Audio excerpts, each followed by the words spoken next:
Let's see this. Look at this light. It provides a good key light. Yeah, make sure you're close enough to the mic. Okay. You're low energy, so you might have to compensate a Low, little bit. you're low. Your face is low Your energy. face is low energy.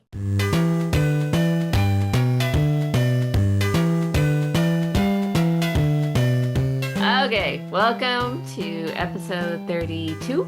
Yeah. Yep, 32 32 of the Mom and Eric bucket. of the Mom and Eric podcast. Yeah. I would say that it's not so much a low energy problem as it is a low enthusiasm problem for Uh, subject matter. I think I approach Marvel discussions with oh God, Marvel. But then when you realize, where Marvel used to be and where it is now, it gets very I get very invested, because I feel like I think it's safe to say that it's not to get into it right away. I think it's safe to say that it sort of sparked our like movie discussions and like caring about what actually Yes, this is actually documented in our interview with the Chapman student newspaper. this is documented. Yeah, Yes, a mom and son turn their love of Marvel movies into a podcasting yeah. I mean, empire. well, We have a podcasting I'm empire. not gonna say that it started the whole thing, but it definitely like kept it going in very vibrantly. Because I would say I mean Galaxy. Vibrantly? I said vibrantly Okay. Vibrantly. vibrantly in my mumbled low energy voice. Yeah, you really are mumblecore today. Your mumblecore. Your face is mumblecore. Your face is mumblecore. All right, so today we are going to talk about Thunderbolts. Thunderbolts, Yeah. asterisk. We're going to talk about Thunderbolts several weeks after Eric and I saw Thunderbolts. We saw it a few weeks ago. And also for me, I don't know if this is true for you, but for me, Thunderbolts might have even suffered a little bit more from the fact that I had just seen Sinners and I had just seen Sinners a few days beforehand. So with that in mind, I went to see Thunderbolts, and I will just say I was legit excited to see Thunderbolts ahead of time. I thought the trailers looked great. I'm a huge Florence Pugh fan. I'm also, oddly enough, a David Harbour fan. I think that David Harbour makes things better. Like I think he was great in Equalizer. I actually want to see that Violent Santa movie that he did.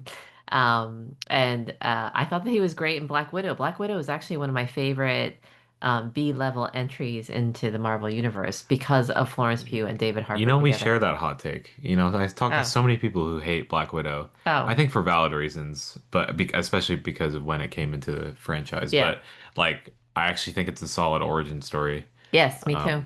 And I wish it wasn't so jarring, but it was. I loved it. Yes, I really liked it too. So Thunderbolts brings back Florence Pugh and David Harbour. And yes, we're a little lower energy. We might be a little bit low enthusiasm. And then the other Stop forecasting the very future. the other thing I should say in advance is that the critics really loved Thunderbolts. It was very positively reviewed. So do you want to give the synopsis? No. Okay. Also, I don't. I mean, I don't know what actually was the core of the movie. Like, what was that? I guess. I guess Florence Pugh is like a remorseless not okay, not shield, but uh she's a remorseless agent, who just does jobs just to do them. It's She's just got some high-ranking government position, secret government position, yeah, where she does not like Shield. not shield, where she does shield like missions Yes. and Black Ops she infiltrations, runs. black ops. Yes. And she feels like a little bored by the whole and just like jaded by the entire her job, so she wants something new and exciting. Mainly she wants to help people again, like that she mentioned that she wants to be front facing and be a superhero. No, she's um just a cynical opportunist. well, yeah, but that's what she mentions that she wants. Yeah, I mean, it's interesting because Julia Louis-Dreyfus as Valentina is, she's bringing a very performative quality to her role. So she's had these very high-profile government roles where she is leadership positions, but she's very cynical about how she executes it. There's a performative aspect about it. Like, I'm just going to do exactly what public opinion requires, or what congressional oversight requires.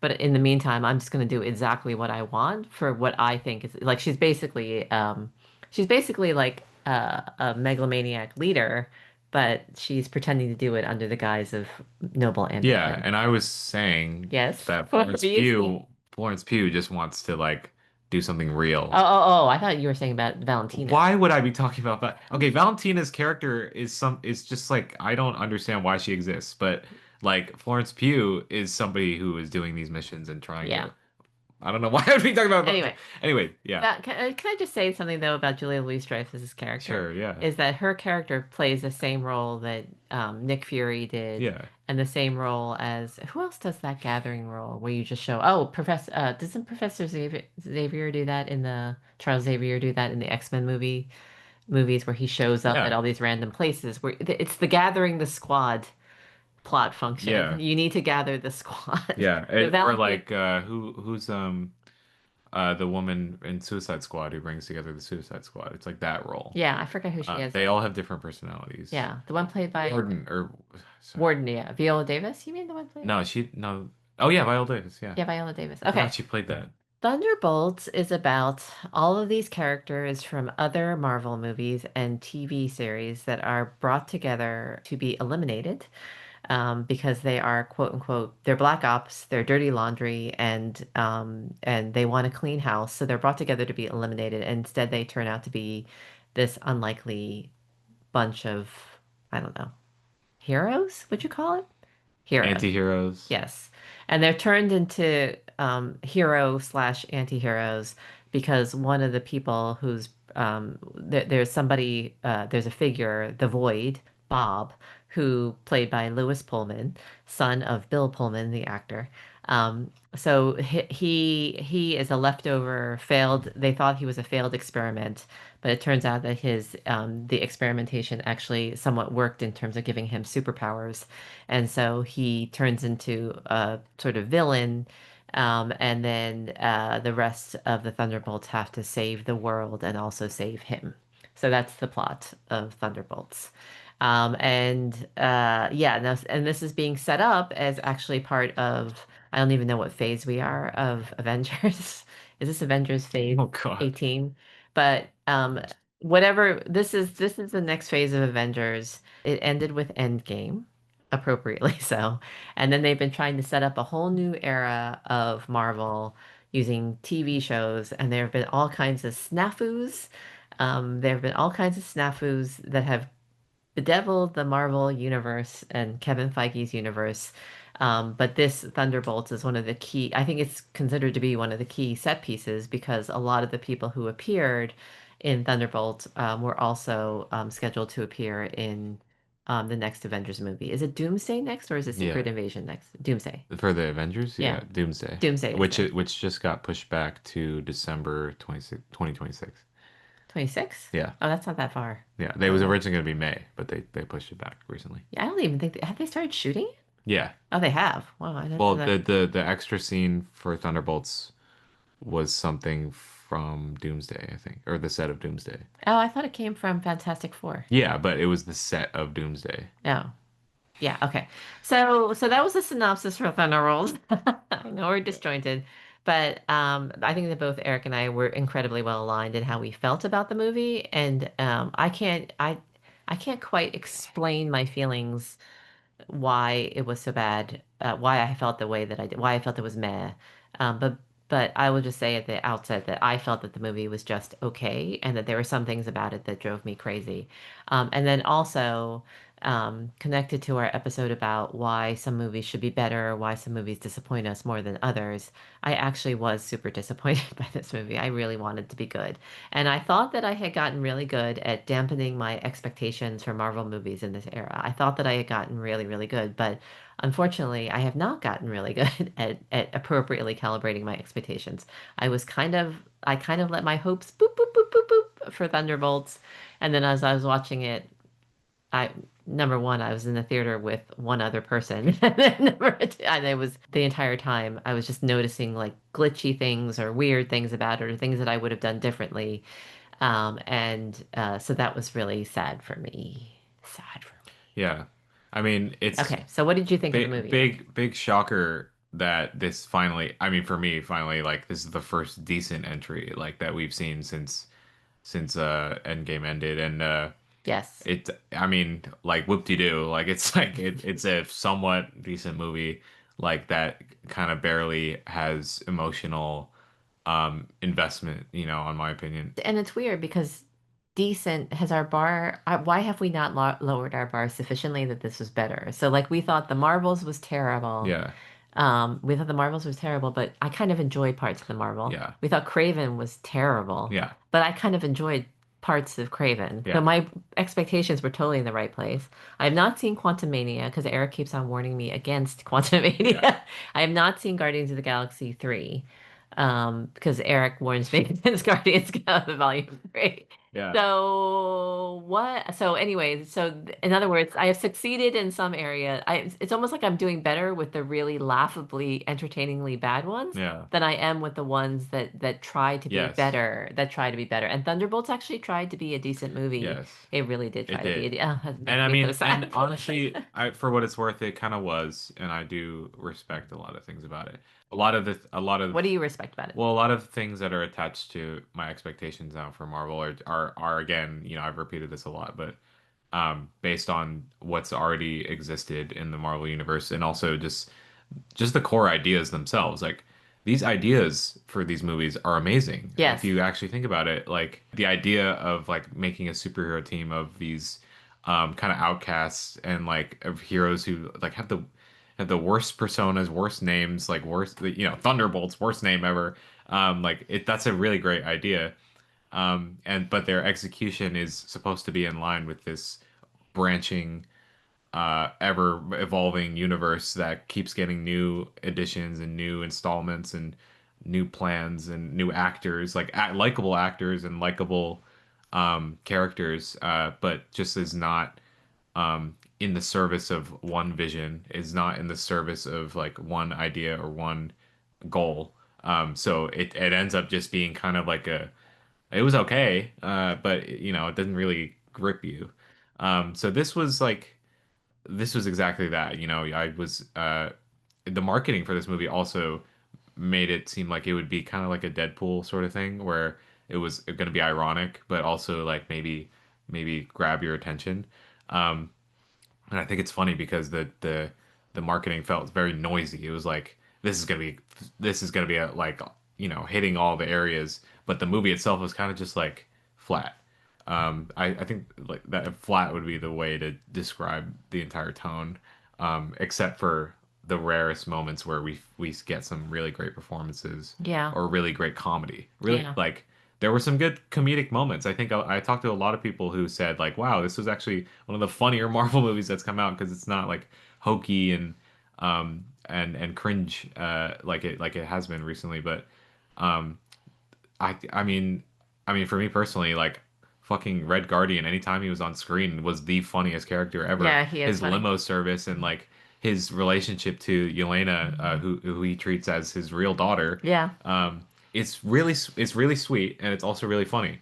I think my favorite scene in the whole movie was probably when they were on the hill and like they were waiting and then all of a sudden Red Guardian's pulling up in his limo and Yelena's like, "Oh God, don't look at him, don't like I've come for you," and like I liked it when they were turning all the buttons inside the car. yeah, And yeah. it was just like lighting up. Yes, amazing. There was just such great energy from those scenes, sandwiched in between giant, like meaty dialogue scenes that meant absolutely nothing whatsoever. Like you could skip the scene and be just as informed about what was going on.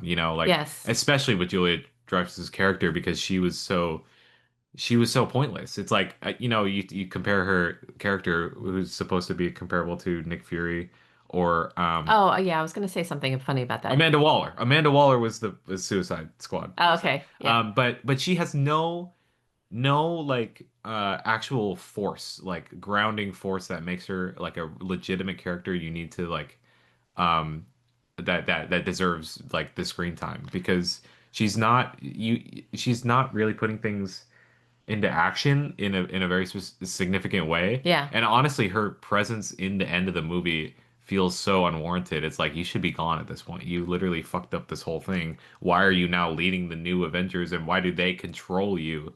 It doesn't make sense to me. Yeah, this is what I think. Why did I not finish this point earlier? This is what I was going to say about Julie Louise-Dreyfus as Valentina, is that she, to me, it felt like it was a riff on her Veep character. Yeah, yeah. So the whole thing about Veep is that she's so incompetent and clueless in Yes. so many ways, but she knows just enough to perform the role of VP and then president, Mhm. just enough so that you're laughing at her the entire time because, and also frustrated because she's just getting it enough, you know? And so I felt like I was watching Julie Louise-Dreyfus play Selena, her Veep character. Yeah. And actually, for that character to work, for the person who gathers the troops, you need them to actually be able to command respect. Like Yeah. you need them to have Yes. gravitas, you know, Yeah. like you can't just be laughing at them as this sort of cynical performative buffoon. Yeah. You actually have to take them seriously as somebody who's like seriously menacing. Yeah. And at all times, she failed to establish that gravity, even though she's a fabulous Yeah, actress. You even know, though I I'm a think huge JLD they were fan, by the way. probably hinging on her screen presence like as an actress and probably as like Veep, which I think hurts her whole role in that in Yes. Thunderbolts. Like, Yeah, but she's been fairly consistent as Valentina. Like I keep on thinking about the yeah, end credits scene in yeah. Black Widow where, Florence Pugh, Yelena is mourning at her at Natasha's gravestone and then she like blows her nose and then she's like, I need a raise and she was like, you and me both, you know? Yeah, So and she it's plays the most boring like corporate character you that's could ever think right, of. that's right. It's And boring. It's not interesting like yeah, Nick Fury. I don't know Yeah. how, and I also don't. I'm not entirely convinced that she's able to convince Bob so easily of just like, oh, be my superhero, Yes. you know. But I understood that plot point because that's all he wanted was to like he wanted to be respected and seen and all this Yes. stuff. But she was not the person to do that, No. especially since she doesn't command that much presence at all. And there's so She's many. actually supposed to be very ambiguous in the comics, by There, the way. yeah. Really There's ambiguous. so much. Yeah, I guess so. Well, she would also. I mean, they tried giving her a little backstory, with her dad. You know, when she Yeah. was like a little kid. Yeah. But I just didn't understand that. I just didn't. Why do I care about this right now? You know? Well, it showed, yeah, I did get that plot point.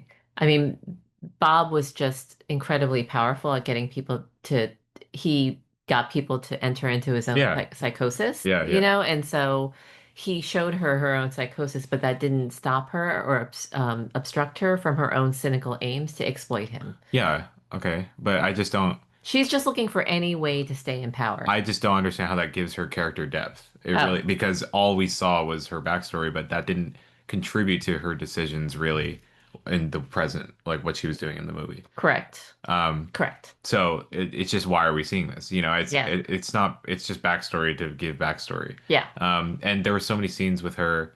It was just a misfire. Yeah, I mean, I really do love Julia Louise-Dreyfus, and I actually love her in her dramatic roles too.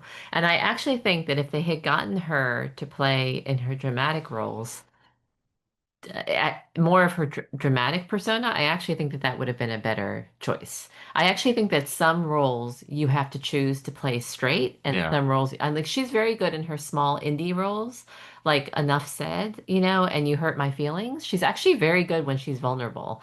And so I actually think that if she was allowed to be that person rather than the Selena Hayes Veep character, I think that that would have played off better. But to me, so many of are you done talking about what you liked about the movie? yeah, yeah, Oh, I was gonna say, to me, the whole movie, the whole movie felt tonally off. It felt tonally jarring, and a lot of the positive reviews of this movie called it out because they said this is one of the few movies that really tried to make it about something meaningful, about mental illness, about trauma, about depression, yeah, about psychosis, about how do you make your life meaningful when you've had to endure horrific circumstances. And that's actually, by the way, what was supposed to, except for what's his face, Wyatt. I don't think did Wyatt endure horrific circumstances? he just was a His terrible name, person.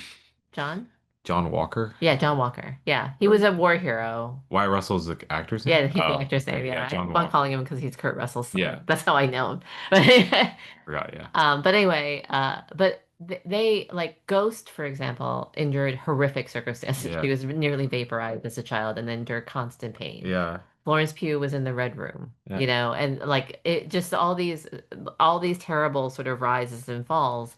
And so I think that that's where my expectation was raised, in Yeah. that this movie was taking a really meaningful swing at things like trauma and rising above Yeah. trauma and rising above your past Yes. circumstances.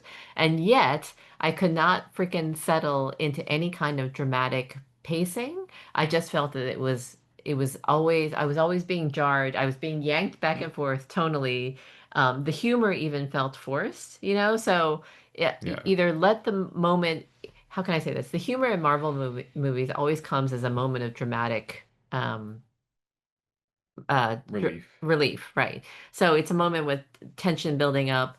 And so, like the classic moment is when Thor says, he's my brother, Loki is his brother, and then Natasha says he's responsible. Oh, I think Kobe Smulders says he's responsible for 80 people dying, and then he goes, he's adopted, Yeah. Yeah. and then all of Robert Downey's quips, that he does as Iron Man, he slips them in, but it doesn't slow things down. But in the case of this, I just felt like tonally, I felt like this movie could not settle into it could not figure out what it wanted to be. Yeah. And the biggest indication of this, and I've just been waiting forever to talk about how much this drives me crazy. And by the way, we were just watching on cable TV, we were watching Captain America, and Captain America Winter Soldier just came on too.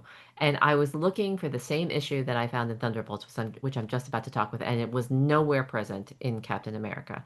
So the issue that I have with Thunderbolts is that in moments of dialogue or in moments of great that are supposed to be emotionally important or emotionally significant, you hear cheesy background music playing. You hear the score playing, not as a build up to anything. It's just playing as Yeah. freaking background music, Yeah. music. And I hate, as you know, by my frequent Spielberg rants, I hate emotional manipulation like Yeah. that. I hate it. I love it when the score is used. I love it when the score of a movie is used as dramatic punctuation. I like it when it's used to signal pacing, like it speeds up, there's an action sequence, and then boom, boom, boom, boom, boom, and then it slows, or it goes silent.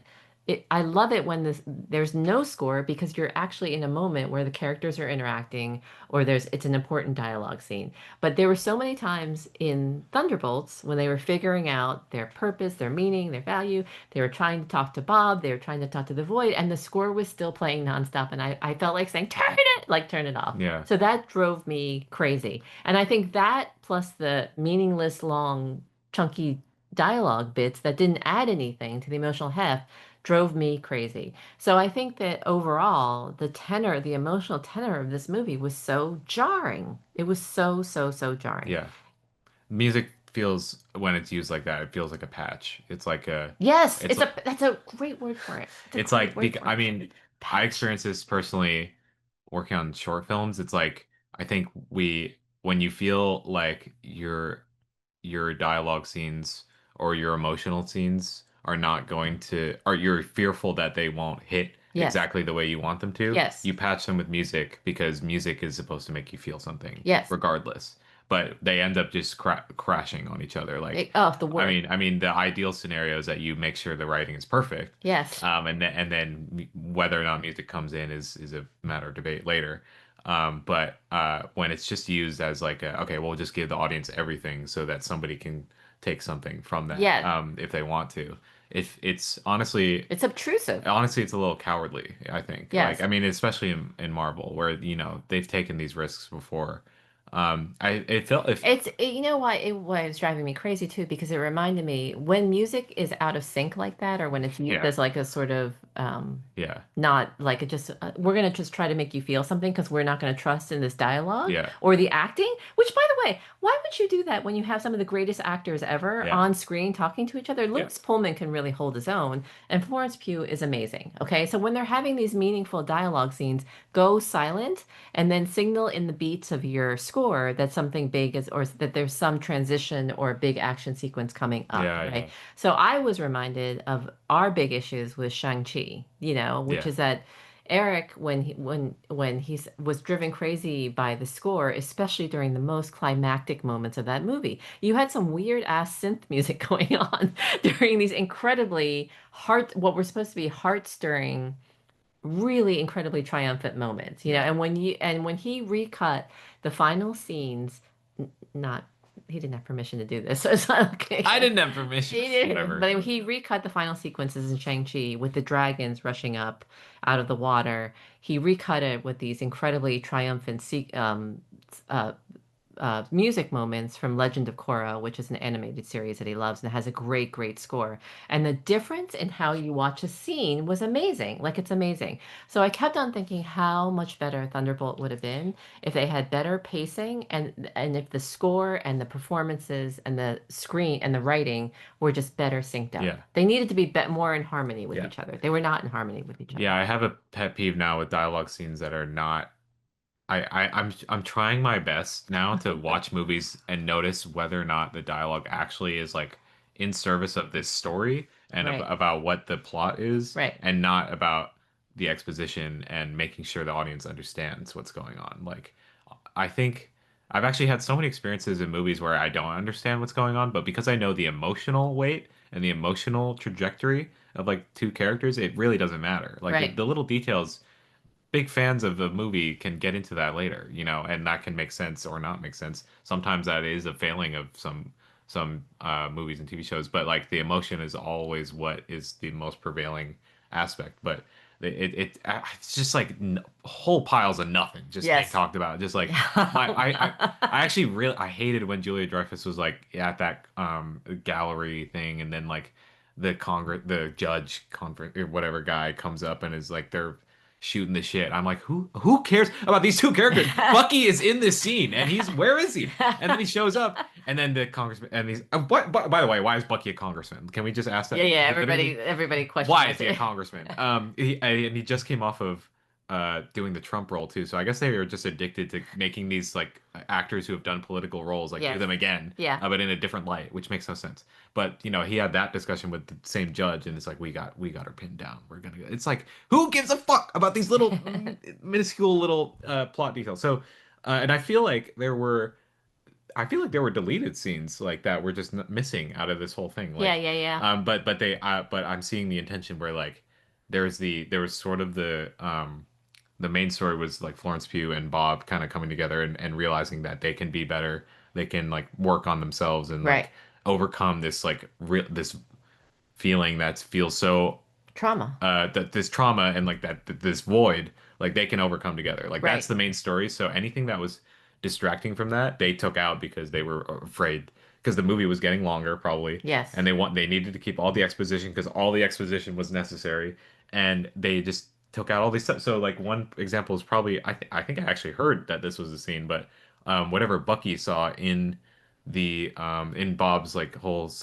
void Yeah. world, like apparently I think he said like he showed up and he was like, "Oh, you don't want to see what I just went through." Yeah, It's yeah. like, I actually want to see that. I mean, otherwise, why are you in this movie? That's if you are gonna continue those characters also, any of those characters in future Avengers movie, you should have included that type of Yeah, you should include that type of yeah. And backstory. there was also plot. And not, by the way, you just wipe out Taskmaster like Yeah, that. Like yeah, that's an example of like that whole coming together and like what are you here for and blah blah blah. That just was just like I just thought that was shot badly, yeah. really badly. Honestly, I mean, because there were also plot threads of Ghost and Walker Right, that were not followed up really. I was actually liking Ghosts, like she would keep saying like, "Oh, I'm gonna do my own thing," but then she would always come back and right, help save them, right. which I thought was really interesting, but they just didn't follow that up at all. And then Walker, who's this like low-key conservative, like MAGA guy who becomes Captain America True. and maybe has to realize that saving people is what matters. Right. These are two plot lines that are really cool, Yeah. but they just don't follow up because Red Guardian's more important, or Florence Pugh is more important, or Bob is more important. So they're just gonna stick to that. And I I missed what I was gonna talk about other than that. I just get so swept up in And then this whole slow thing. that. Oh, sorry. Okay, sorry. Okay, you just remember. Taskmaster. Like they kill, and that killing off Taskmaster thing was literally just a nod to the audience because the audience hated Taskmaster. Like Oh, they did you know this? no. Okay, so Taskmaster in the comics is like a super genius who who learns everything about the Avengers Uh-huh. and learns how to copy all of their abilities, and then like shows up in these stories where he just fucking obliterates them because he knows exactly what their weaknesses are and all that. Yeah. So they were really mad, and that's one of the things that really pissed people off about Black Widow because they introduced this character who's supposed to be really revered in the comics, Yeah. and she was just sort of a tool like for the Yeah, yeah, story, yeah. which like I get, but I had no connection, so I thought she was kind of cool. Yeah, I Um, actually thought the scene on the bridge was really well yeah, done. yeah, You know, when she shows up exactly. and the music by the well supported by the score. Yes, I I remember the remember that. score in that bit. It, it, Duh, it was duh. Like it was so it ominous. was reminiscent, I feel like, of Winter Soldier a little bit. Yes. So well done. But since the fans hated her so much, like they just did this funny little like we're just gonna kill her and not even talk about it. Ugh. You know, which I on the one hand, it's like okay, like that they're listening to the audience and what they want. And some people like that a lot because it was like ironic and it kind of fit the tone of like the of irony that the movie had. But there's a difference between like I don't know. There's just a difference between catering to your audience and like giving them something that they really want or they really need, you know. And I feel like there's a lot of instances now where we're just pampering, you know, the super Marvel fans is like, oh, we'll give you this post credit scene with Fantastic Four. We'll give you like Florence Pugh doing all her stuff, and it's like that's not what really matters at all. And it sucks too because I think the actual emotional moments of this movie did get me. It's which is Yeah, yeah, I like agree. I agree. I teared up. I really teared up when they were fighting Bob and just getting him to come back to reality. Yes, I agree. It was like I was invested. I think it's because it was such a great metaphor. I think for what so many people, especially people my age, are experiencing in this country. Like the mental state is so well embodied. Purposeless. Yes. Yeah, What does it purpose. mean? Yes, yeah, like the meaninglessness and like the void, Oh, that's like a really good the actual point. visual of what the void looked Oh, like. I thought it was incredible. So cool. Yeah, so How cool. did they make it so that he was basically like just a silhouette, like a 3D silhouette Yes, with like little with burning, little, yeah, yeah, eyes. burning It's like pinpricks of such a eyes. great design choice, such a great metaphor. And Bob, who, what's the actor's name again? Louis Pullman. Lewis Pullman, who's a fantastic actor. I think he killed that role. I do too. Um, and just like, and then now, but they're just in service to this MCU plot that, you know, that is gonna go into Doomsday, and don't worry, we'll make that good. I Like, know. I know. It's so I think we've talked about this before when we've had other Marvel discussions, but um other Marvel characters in the lead up to the Avengers movies have had a range of good or bad movies. Like hmm people widely hate the Thor standalone movies, although I did not find them that bad. I didn't find them that awful. Really? I did not, no. One and two? Yeah, I didn't find them that One and two bad. are pretty bad. One is like atrociously boring. One is, well, I didn't really find it that bad. Wow. I thought that Chris Hemsworth was really well cast, and I Yeah. was getting invested in the building of this universe, Yeah. like the coming together of Yeah. the Avengers, you know? But anyway, for whatever reason, we had maybe because there were less things to keep track of, but there was it felt like there was more breathing room to get and more trajectory. There's more runway, they called it, more runway to get attached to these characters to see then how they would behave both individually in their own origin stories versus in their when they came together and were an ensemble, you know? And so I think that all of these things present huge logistical challenges in terms of keeping track of different character development, keeping track of how they relate to like figuring out how Yeah. they relate to one another. Yeah. And then there's like then there's all it's we talk about that the whole time when it comes to movie making, you know, when it comes to writing, production design, you know, score, when it comes to acting, performances, like all the things that can go wrong. And if more than like a few things go wrong, then the movie just doesn't end up being very good, you know. But I do feel like the original Marvel buildup, starting with Iron Man, had more runway and more forgiveness for bad movies, you know? So Iron Man 1 and Iron Man 3 were considered to be decent movies. Iron Man 2 is considered to be not a good movie, even though I go back and I watch scenes from that every once in a while because it has Sam Rockwell in it. But anyway, my point is that it felt like there was the novelty aspect to it, but it also felt like there was more room for error. That's Yeah. what I'm trying to say. There was a bigger margin for error, Yeah. you know? And so there's not a big margin for error in the actual Avengers movies because then you have to juggle so many elements that it's really clear when you're sort of like losing control of it versus when you're not. So Age of Ultron was not that great a watch the first time around, but then when you go back and watch Age of Ultron, it actually has some more interesting significance because of the build up to Tony Stark being getting to be kind of a way too full of himself, Yeah. and then setting up then his Yeah. story arc to be resolved in Endgame. Does Yeah. that make sense? Yes. So, in other words, it felt like Marvel used to have more room for error. I totally agree. Okay, and then now we're in this era where the errors are different. The blunders feel more disappointing. I was going to say they're much more disappointing. Yeah. So there's the one blunder of trying to pick directors who are very suited to small indie fare, like Chloe Zhao and the Eternals, and then turning them loose on big budget action spectacles with lots of CGI. And most of them don't know what the hell they're just overwhelmed. They're overwhelmed by Yeah. that experience, Yeah. you know? And I think that happened with the Marvels too. And that's also true of Thunderbolts. Thunderbolts is Jake Schreier, who was known for something robot, a movie, something robot and dog or me and robot. It's something, but he's primarily known for Beef. Okay. So Beef is you saw Beef, correct? Beef is a completely different structure than a Marvel Yeah. movie, you know? And so I think that it makes sense that Jake Schreier was only partially successful because Beef is about more things than just a fight between two people. It is about many more things than just Oh a fight yeah. between two people. Yeah. And so Thunderbolts is supposed to be a movie about so many more things than who's going to be like the next Avengers or who's going to be part of the Uh, next Avenger yeah. generation, God. correct? It's supposed to be about so much more like depression, about the void, about trauma. How do you deal with it? How do you bring your life meaning? Okay. Yeah. And so it makes sense that Drake Schreier would be a decent pick, but you also have to fit the thing that you have to fit is that you have to fit within the Marvel universe and all of these moving parts, and you have to also stay true to your own director's vision about what you're good at, Yeah. you know? And so that's, I guess, this second iteration is feel of the Marvel universe is feeling so disappointing, Yeah. but at the same time, you can still sense what they're trying to achieve. They're just not doing it Yeah. very well. And I don't know why the quality control has gotten worse than it used to be, Yeah. but it just feels like there used to be more room to screw up, and now Yeah. there's not as much room to. And by the way, some people attribute that to the obsession with IP Yeah. Of and course. the fact that Marvel tried to do too much with its television series. So, for example, some of these characters you were supposed to learn to care about some of these Yeah. characters through the television Yeah. series. I just don't understand why we care about John Walker, you know? Yeah, I don't understand why we care about John Walker either. Yeah. And so, but Florence Pugh is such a good. I cared more about Taskmaster. She was like a woman who was subjugated to basically Yes, slavery. yes.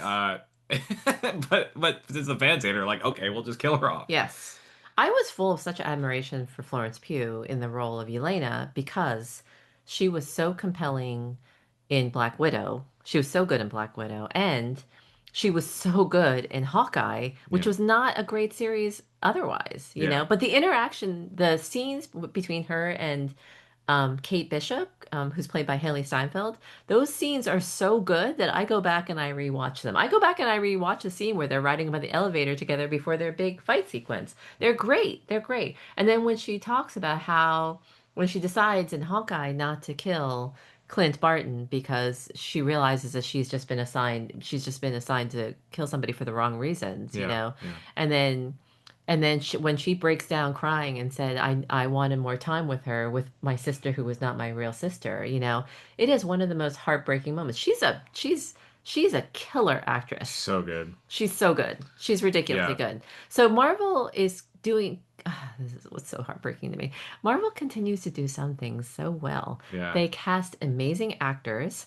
They cast directors who have shown talent in other mediums, but somehow they're just not pulling it together when it comes to establishing this second phase. Their Yeah. experiments are going disastrously awry, and I'm bummed, Kevin. Yeah. Maybe you're tired. Your point about the older Marvel movies having room for error is such a great one. I think like there's not a single Marvel movie I actually think is perfect. Like all of them have Issues. issues on the in their within their own rights. Right. But they do so many things good that Yeah. in the Well. face of that, I swear to God, Mom, we cannot be grammar Nazing right now. They do so many things well um that in the face of that, it just none of those errors matter. I think Yes. when looking back Well, at I guess it's like the scales are tilting, yeah, right? yes, looking back at Endgame, you know, you There's some think parts of that that really bug me now. yeah, Endgame and Infinity War, you think it's just how do they mesh all these characters together so well? Yeah. Like they perfectly found the points to of contingency with like different groups of Yes, characters. Like, that's right. Guardians meet Thor. Of course, Chris Pratt is going to be jealous Yeah, yeah, yeah, yeah, yeah. of It's Thor. so That's funny. what's so He's funny genuine. about that. And Yeah. then, Captain America What? Captain America, meets Ant-Man again, who's just like happy to be there. Yeah, yeah, yeah, Like give the tea, yeah. Yeah. essentially. So they found these areas, and I don't. And the dynamic between Tony and Captain America. Yeah, that I don't sense them doing that with things like Thunderbolts, where they're like really finding out what connects them as characters, like or That's right. what's bringing them together. Or they're trying to do some of that character connection or those character nexi. Yeah, They're trying to do that through the TV series. yeah, And the problem is that all of the Marvel TV series, yeah, the opening episode yeah, and a few isolated scenes are good, and then the rest of the series is terrible. yeah. And something we're missing a lot from these movies now is literally the heroes being heroes, Yes, literally saving people. That's like the biggest thing a hero can do, and we barely ever see it in the Marvel yes, universe now. Now that's what I respected about Thunderbolts was because she mentioned like I want to be public facing and I want to save people, right. because she's so jaded by doing all this agent work. Like I almost was completely turned off when she had the whole moment where she's walking out, she's on a call, and then the building just blows up. So Yeah, people's whole days were ruined just because this like terrorist attack, basically what they think like right, happened. right. And she's just like, whatever, it's another day. I think that speaks to the story about being Losing purpose. Yeah, losing purpose and all yeah, that. But it was like that's where we're at with these heroes. Like they don't give a shit about what happens around them. So that's why it was really great when they started saving people from Bob. But they did not go far enough. Like they were on that one street corner and they saved maybe five people. It's like, yeah, yeah, yeah. and they were all super strong. They could if they went around the city like actually say, part of why we love the original Avengers is because we were there with them in New York. Like they literally saved the entirety of Manhattan and the world. And we saw, and like they had those scenes where like she's like, Captain America saved my life. Yeah, yeah, Like yeah. that shit matters because you're seeing the That's the actual whole point of superheroes. the whole impact you're seeing. Um, so that makes like, when they make mistakes like in Ultron or like in Civil War when they're fighting each other and like Right, and causing all this geopolitical nonsense where like right, right. at the core Geopolitical they did that shit where they saved the world, Yes, and we understand like as human beings that they did that, but also they have all these faults. yes, But instead it's just sort of dumbed down to the lowest level. yes. And I Big issues about them not being able to save enough people, and then like, how can I say this? They might be struggling with this theme about post-traumatic stress, yeah, and it's worthy that they're taking it on, but yeah. just as a plot point, Marvel has not been able to figure out what to do about the big blip, you know? So the big blip was super Well, we're powerful. just forgotten about it now. I know, but it's a big part of I think how can I say this? Your brain has to fill in a lot about why Elena is so fucked up, Yeah. right? So she had family reaffirmed at the end of Black Widow, which is why the sequencing drove some people crazy. But she affirmed family, right? And she Natasha recognized her as a sister. And then right after they came together as a family and they said that they were going to save the rest of the girls from the Red Room, then they were blipped out of existence. And then Yelena came back. And when she came back, her sister was dead. So she never got to complete her hero's journey. And instead she was recruited by Valentina to be part of this, question morally ambiguous squad Yeah. of hit people, Yeah. assassins, secret assassins. So she was just starting to carry out assignment after assignment because she got lost. And which, as you said earlier, is an excellent metaphor for what is happening. Like this whole world in our current geopolitical situation is being repeatedly traumatized. And not only are we being traumatized by the geopolitics of it all, but we're also being traumatized by this constantly online world that we're in, like this constant like world of where you're not sure like what's real anymore, like what's true, what's a true story, and so the fact that the Avengers had these big set pieces where they were allowed to save people publicly and do it, that was enough to sort of keep on restoring our faith, so that you had that image of Captain America saved my life, and then Superman, you have a symbol, like Yeah. that's what superheroes are supposed to do. They're supposed to save people's lives, and they're Yeah. not supposed to do it in obscurity. They're supposed to do it in a way that inspires the rest of Yeah. us. Something I wish came out of this movie was after they go through that whole ordeal where they do save New York and they save Bob at the same time Mhm. and they save people and now they're going out in front of the press and Julia Dreyfus Valentina is presenting them as the new Avengers, which oh my God, so fucking stupid. Yeah. Why are we doing that? I think like new Avengers, it's the stupidest idea. And then they changed that title, and that's what the asterisk is for, Yeah, I guess. yeah, Like, ah, yeah. it just like it really fucking I just didn't understand because actually what I was expecting when they stepped out, they because they were like, what the fuck is going on? Why are all these press here? It's like I mean, yeah, we just saved that, but like, what are we doing? Florence Pugh says, or Yelena says, like, we own you now, which I just did not think was a big enough like oh fuck you, we got you. Yeah, Like yeah. it's because it sounds like they're still gonna just uphold this weird hierarchy that Yeah. she's a part of, that Valentine's a part of, she fucking fucked the whole thing and tried to kill all of them. Yeah, yeah, So yeah. like what I actually wish happened, which I think would have been reminiscent of Black Widow telling the government to go fuck itself when she was like releasing all the information from Yes. Hydra. Like Yelena could have gotten up there and been like, yeah, this woman fucking doesn't know what she literally tried to kill us. She Yes. should be deplatformed. But you know what? Like I think we're a bunch of heroes. Like we're here to help and Yes. we're here to save you. She should have And quit like it. like this is what we're gonna do. Like and that's because that scene where they were wearing all their new uniforms and like Yeah. it had the new logo Yeah. the logo looks like ass by the way. I don't Yeah. know who made that A, but that A sucks. And I'm like and if people are gonna say like, oh, it's comic book accurate. I'm like, I don't give a fuck. It was stupid. Like if they were just in some like bunker that like some homemade bunker where they're like, oh, we're like vigilantes now. We're just gonna be heroes. Like that would be awesome Yeah. because then By the they'd way, feel more fulfilled that way. But no, we have to get the pay from Valentina's. What does she work for? Who's right. the organization Yeah. that's doing all this? Is it the government? I don't know. By the way, they made a reference in that mid-credit scene about Sam kicking up a fuss about the new Avengers. Yes, yeah, exactly. Yes, It's which like by the way, and I just remembered this because it reminded me that I did not see that movie that Brave New I World. yeah, I don't even remember the name of the movie. Yeah, it's so forgettable. Yeah, and so this, I think we should try to wrap this up soon because it's just not. We're just talking way Yeah, too we're long talking about in it. But circles. I think that we're just trying to work out our overall disappointment. Yeah. But the thing I'll say is that I used to be invested in keeping up with Marvel.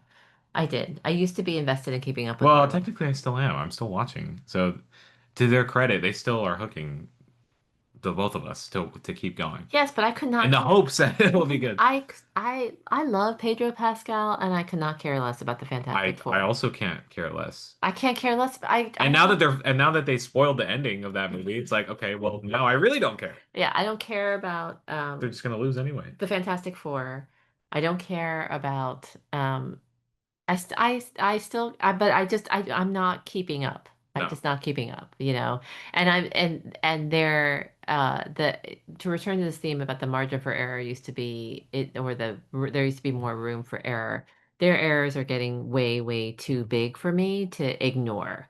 Like it's not just that there used to be room for more error. It's that their mistakes used to be smaller scale to me. Yeah. You know what I mean? And Yeah. so I think that the errors that they're making now even before Jonathan Majors had his big issue, I thought that he was really playing Kang really badly. Like Mm. I thought that his performance as Kang was really unhinged, and I was not a huge fan of him in Loki at all. Yeah. And then the other Julie Louis-Dreyfus, in terms of how she played Valentina, that was wrong. I think that they totally should have gone with a completely different tone altogether. Made her she needs more heft, she needs more menace. And then the director mistakes that they've made, like with the Eternals being so weirdly bad in some ways, and then weirdly great in others. The Marvel movies are just I lately I just feel like they are being put in a blender and you have no idea what's going to come out the other Yeah. end.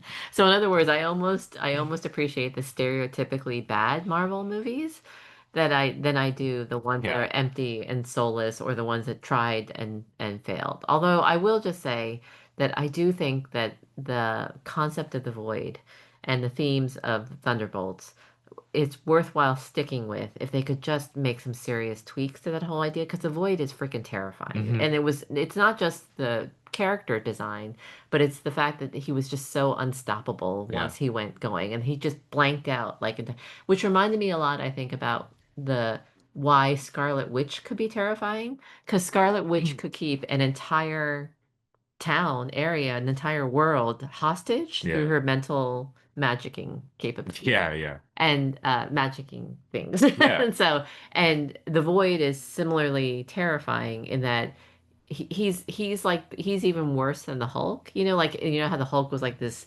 What's the Hulk Rage gets out? Yeah, monster. rage monster, right? The void is even worse because the void can just keep you trapped out of your normal existence in an alternate reality forever. So I think that that has so much potential. I think that has so much potential.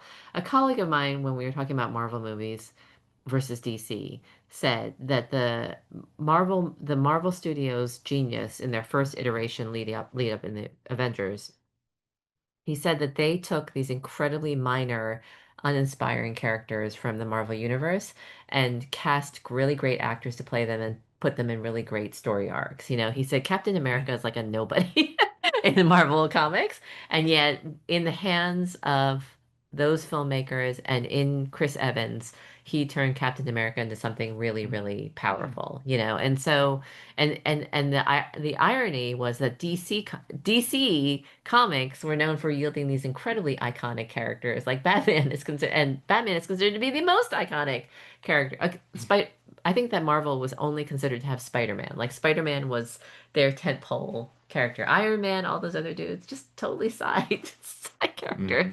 Hmm. But anyway, and then the X-Men, like Marvel, it was always like the X-Men, Fantastic Four, and Spider-Man that were their three tentpole characters.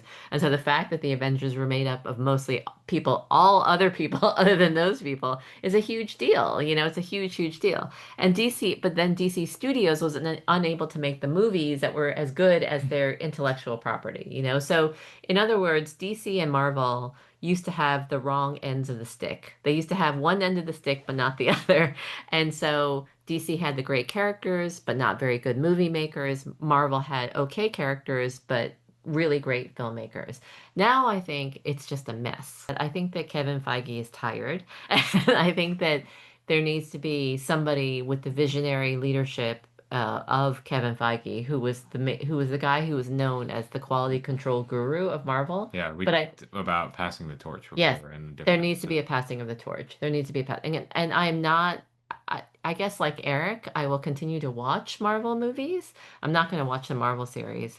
Sarah just did this funny piece about the new Ryan Coogler series that continues with the character introduced in Wakanda Forever, Ironheart, and she said it just looks bleh, and it especially looks bleh when you know that Ryan Coogler is capable of something as original and as visionary as Sinners and as the first Black Panther, which was really great, and then now you have him like being the executive producer of the series Ironheart, and Sarah just kept on saying over and over again, the suit does not look cool. Like it just does not look cool. Hmm. It's such a Yeah. disappointment.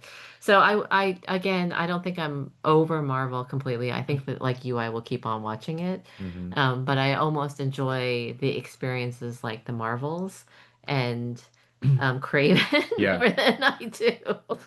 Yeah. I another thing I More than I would do. like to point out is this new phase is also trying to give light or shed light on some new voices and new faces. Yes. I think one of the one of the Dominique Thorne and Ironheart, yes. yeah, one of the drawbacks of the original Marvel MCU was that it was so male-centered. I don't think Black Widow and Gamora had story arcs.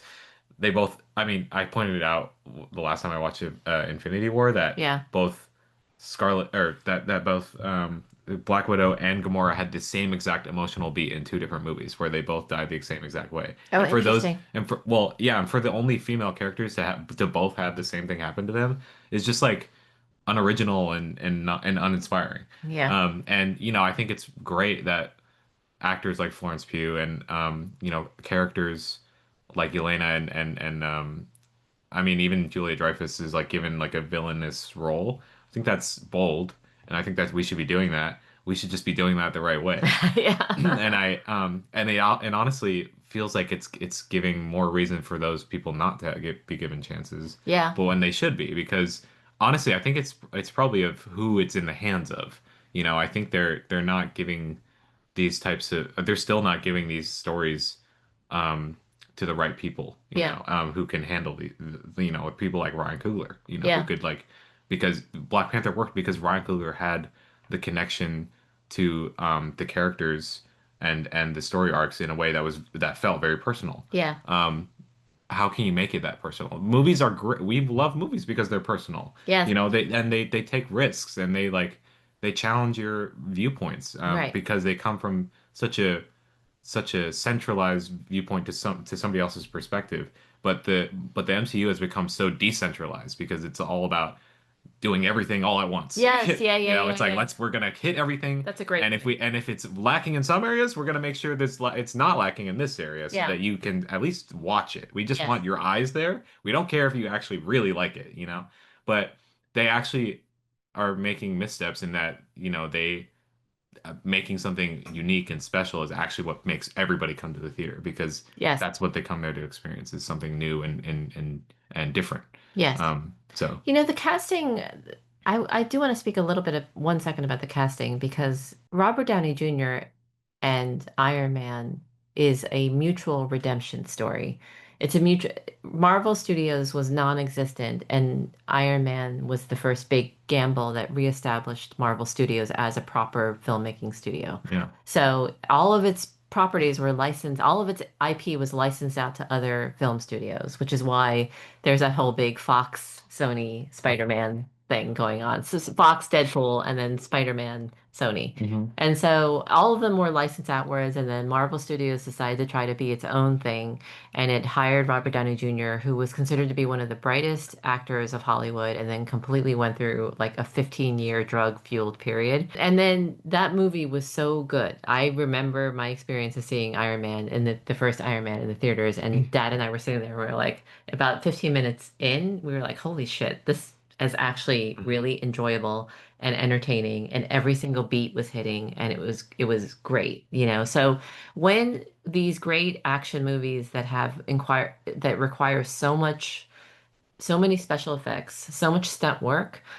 so many different story arcs being managed. When they hit, I'm going to say this still, and this is why I'm saying this so sadly, because I didn't like Thunderbolts more, but when they hit, they're so freaking good. They're just the most satisfying experience ever.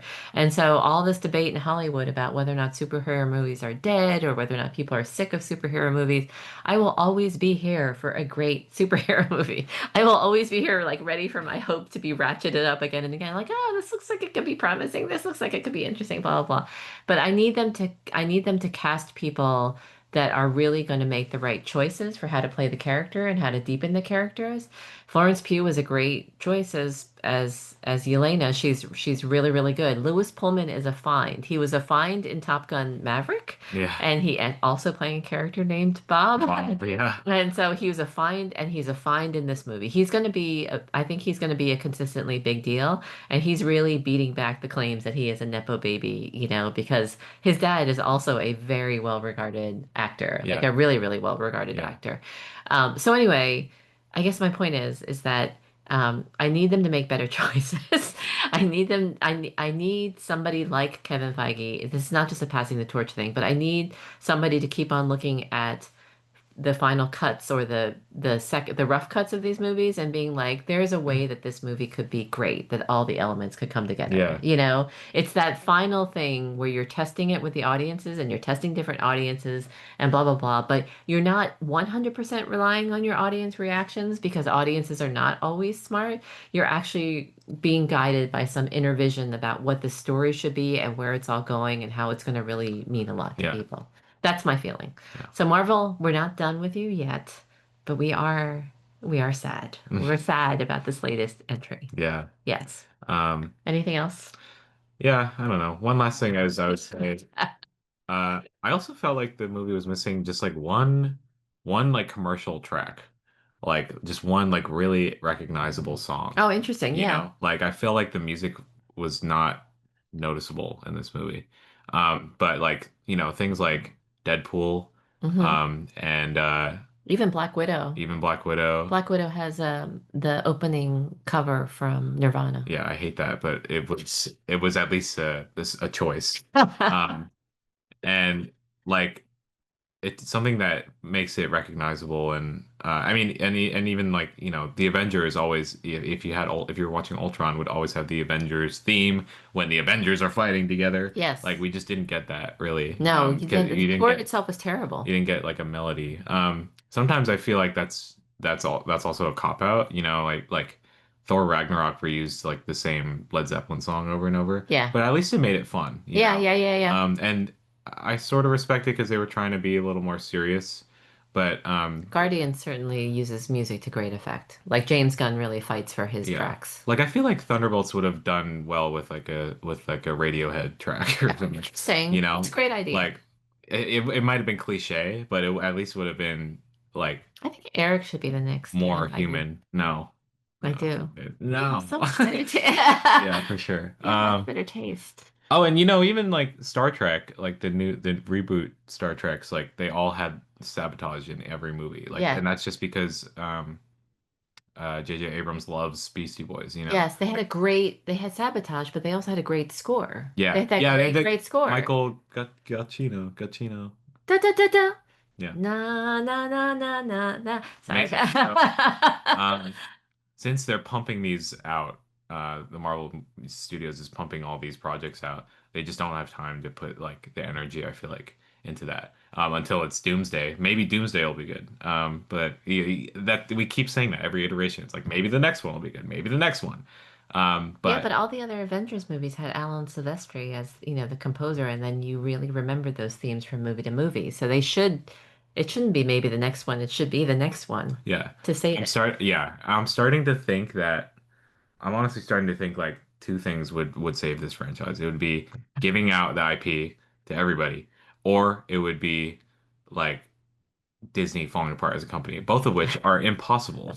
So, you know, that I guess it'll never happen. Yeah, yeah. Anyway, What a great note to leave on. it's good to do this episode in person, even if we weren't very enthused about the movie. It was nice to be here together, I'm enthused. I'm enthused about talking about the what I'm not enthused movie. I about. love you, Love you Eric. too. Let's 32 in the books. 32. Yes, in the can, I think you're supposed to say. In the can. Well, in 30. the both. I don't. You can say in the books. Okay, whatever. Oh, Okay. I don't know. Is that like a I scheduling love thing? you. What should we do for our next one? There should be so many movies coming out, right? Minecraft. No, I'm just kidding. I was gonna say it was good We that could we do. did this way after. We were trying to do this movie when Thunderbolts was still hot, because I think that Thunderbolts had more of a drop off than most other movies Yeah. do.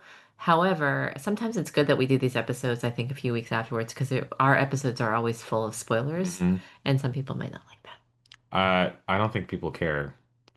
Okay. Jurassic, No, Wicked 2, no, Moana. no. Anyways, Okay, we'll figure it out. maybe Mission Impossible. Okay, thank you to everybody for listening. Thank you. Yeah, love you. Bye.